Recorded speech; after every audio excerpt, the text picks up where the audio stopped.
Hello, good evening. This is Dr. Gopi Krishna from Sri Jagadguru Gavisiddeshwar Ayurvedic Medical College, Koppal, Karnataka. So it was indeed a great pleasure to be here from the Samskrti Foundation and the great contribution of Sri Tatacharya ji and Alwar sir. I am thankful to them for this invitation. It is very important to say these are the things which are said to be highlighted in the present generation. These are the real treasures of India which are to be highlighted, to recognize them and utilize them in respect to the knowledge which can give a good, secure as well as a development of the real tradition of India. And I am really thankful to these people for giving an opportunity to be over here and make the maximum utility of the beautiful speakers and the delegates over here. Thank you. Namaskara friends. So it was a very interesting conference that I attended today and it's also on tomorrow. So Samskrti Foundations actually organized a very interesting conference on manuscripts, science and technology relevance of manuscripts, and exactly what needs to be done actually to revive them and contextualize their usage in modern living. So today we had very interesting sessions on the whole manuscript ecosystem, the abilities to revive them, the efforts being taken by different groups across the country, and the amount of passion and dedication that is being shown by a small team. So it sort of has brought together some of the most interesting people who are working on in this field, and much of it is actually because of the innovative, rather the lifetime of effort taken by the founder of Samskrti Foundation, Professor Lakshmi Tatacharya, and his sons. So actually it's a very, I would say, groundbreaking in a way, in the sense that it is spanning thousands of years of Indian culture and trying to contextualize it for the next century or so. So we are hoping this is not the first of many events. We are hoping that this message gets amplified.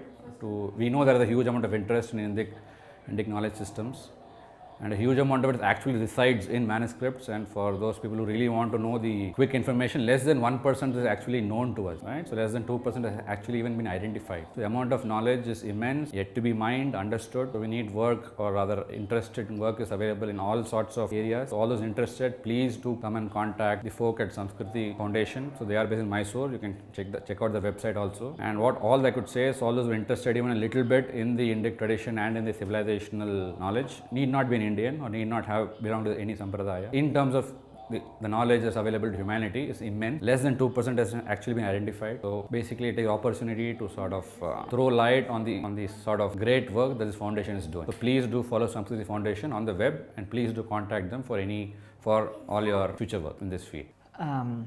Samskrti Foundation is a non-profit educational organization created by great scholar Professor Lakshmi Tatacharya.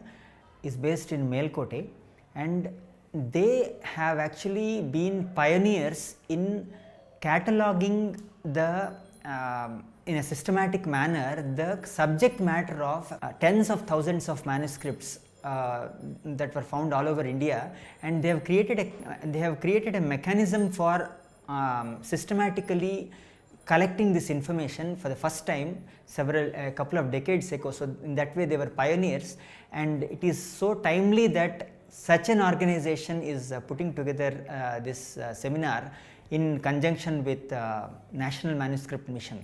So we are fortunate to have the founders of this Samskrti Foundation overseeing the seminar and being present to inspire the next generation. So I see this conference as bridging people from two distinct disciplines.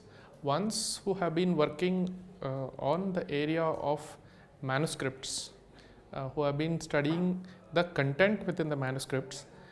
The other set of people are those who are studying ways of studying these manuscripts, but in a digital format. So I think this goes very well with the current theme of the conference, which is looking at manuscripts related to science and technology.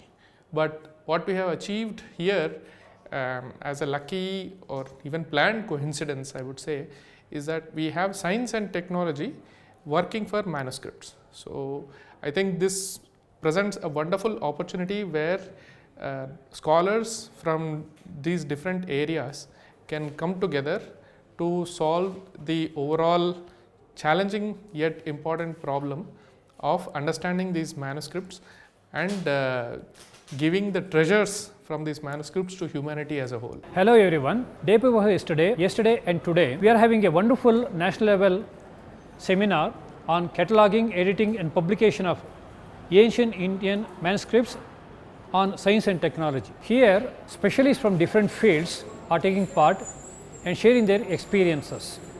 For example, we have hundreds of year old manuscripts, thousands of year old palm leaf writings which are very, very precious.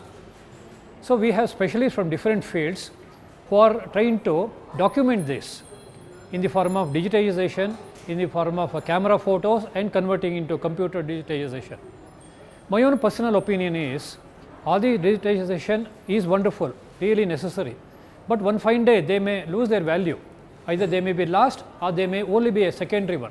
Whereas, if the original manuscript or original these palm leaf scripts are maintained or preserved, there is nothing like it because there is the original one. In fact, I being a doctor, I am a medical college professor, Dr. Shamsundar, I have been involved in a special technique of preservation known as plastination. Incidentally, I am the only person in India doing this work. It's my own, I would say, an invention or a discovery, wherein I am using the technique of preservation of not only these manuscripts and other things, even in my field of medical sciences, biological fields of botany, zoology and others, using polymers or plastics. Here the principle is you remove the water and fat in the different tissues. Of course, in the manuscripts and leaves, the amount of water is very minimum, fat is also minimum. Remove them using some chemicals, maybe it's alcohol, maybe some resins, and replace with different types of resin. It may be polymers, it may be epoxies, it may be silicones. Once these impregnate, is not a lamination, they go inside. Once they impregnate, that becomes very permanent and none of the bacteria, viruses and fungus attack these things. They become almost eternal. And I have been doing this technique since about 25 years. I hope this stay for hundreds of years also. Here I came to give a talk on my technique of plastination on these manuscripts and the foliage. Lot of questions were there. They had a lot of queries regarding how best we can use it for different type of manuscripts. So, I have given many answers, still lot of improvements to be done. So, my logic is there are very, very special, very unique manuscripts and these palm leaf collections. Some of them may be at home with the general public, many of them in the temples, many of them in the ashrams and collections. So, all these have to be transcribed, understood. They contain a lot of very great information. If the public has to be informed, we have to inform the public, create awareness among public so that they also know the importance of this preservation of these materials and they can also contribute. Somebody may be having at home some very precious material which may not be available anywhere else, but preserving them for a long time is extremely important, otherwise they get just lost. They will be eaten up by insects or fungus or dust. So, once it is preserved, I am sure there will be a permanent asset, and with this we can improve. That too, Indian culture, Indian heritage is full of this information. So, such national seminars and workshops will be conducted. It can go even international, many days of this work. We can exchange our ideas and information with each other, and they should percolate finally to the public also, where they can realize this is a wonderful technique or wonderful information gatheration. I wish this seminar all the success. I am really grateful to the organizers for giving me opportunity to share my experiences and knowledge. Thank you so much. Namaskara. Na hesaru Dr. M.S. Vijayaraghavan. I was former scientific advisor in the Prime Minister's office. Thanks to Professor Lakshmi Tatachar, I was invited to chair a session which focuses on the ancient knowledge that's hidden in agriculture and in various aspects of science and technology. This seminar is a very fascinating for multiple reasons. It not only is digging deep into our ancient past, its whole emphasis is to see whether what we dug and the outcome of such a digging, will it enhance our envelope of knowledge in science and technology. I have a feeling such a humongous exercise can be done only by people who have been committed to both science and technology, as well as those who know deeply our ancient knowledge hidden in the, particularly in Sanskrit manuscripts. That is where Professor Lakshmi Tatachar assumes, I would say, a pride of a place. I had interaction with him way back, almost 2 decades back, when I was introduced to him by a senior professor from Indian Institute of Science and my former colleague, Dr. Vidyasagar, who is a fellow of the Royal Society. I was asked to visit his place in Melkote, which is very close to Mysore. And he was heading an academic research institution where for the first time I could find the whole emphasis of his research, or the entire the work carried out by this institute is focused on how to be relevant to the modern times, particularly how the institute can contribute to science and technology by bringing out what is hidden in our ancient texts, both Vedas, Upanishads, Shrutis and Smritis. To cut the long story short, Professor Lakshmi Tatachar, in fact I am very proud to say this, he was the one who, after a thorough study of Katapayad Sankhya, brought out a system of encryption which even till today is relevant. So a person of such a commitment and such a stature alone could have organized such a seminar. So I am grateful to him once again for calling me for this particular seminar and then also asking me to chair a particular session. So thank you, Professor Lakshmi Tatachar, and I wish a very, very long journey for Samskrti Foundation and their contribution to the growth of science and technology and to the understanding of science and technology as our ancients knew of. Thank you very much. Samskrti Foundation has been involved in a considerable amount of research in the area of documentation of manuscripts, analyzing them, working out softwares to easily decipher and decode the manuscripts. Because the manuscripts are not in one language like Sanskrit, it's in various old forms like, Sharda, Brahmi and various other scripts. So getting that decoded and then trying to understand and make the full use of it is quite a big process. And they are into it in a full-fledged way with a scholar like Dr. Lakshmi Tatachar at the helm of things and Dr. Alwar. They have been able to codify at least 8,500 manuscripts which are pertaining to only science and technology, and it covers 40 different areas of science and technology. Now, this is a sort of a great gold mine like thing.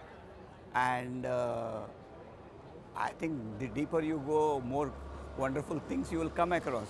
Unfortunately, going deeper and unearthing these things is not such simple thing because it needs a lot of knowledge and it needs a lot of understanding of the domain. But a great effort is being done, and we should all support Samskrti organization so that they are successful in bringing out more such things to light. Thank you. Experience was actually amazing because we get to know a lot number of scholars who are really putting enormous effort to unearth the mysteries and unearth the enormous wealth that we really contain, which we have neglected this so far. And it will be very useful to lead a very, very harmonious and eco-friendly life. I majoritarily like the mathematical presentation because I love mathematics very much. And of course, the seminars on Vedic foundations, about Shiksha Shastra, because Vedas are very much important to everybody, and I particularly liked it.